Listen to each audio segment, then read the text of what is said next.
Hello there. So here's iPhone. So if you want to install irs2go app, just open App Store. Here's the app. Here's how it's spelled. And then search for irs2go in the search tab in the bottom right. And then just tap Get. So you need to be logged in with your Apple ID, and then you can just tap either Touch ID or using your password, and then the installation process will start.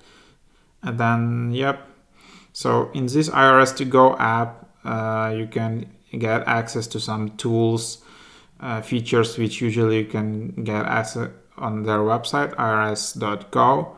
So you can check your refund status, make a payment, find free text preparation assistance, sign up for helpful text tips, and all of that. So there you have it. Make payment, free tax help, and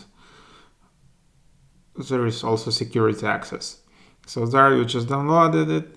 You can just open it up, and then there you have it. You don't even need to create an amount.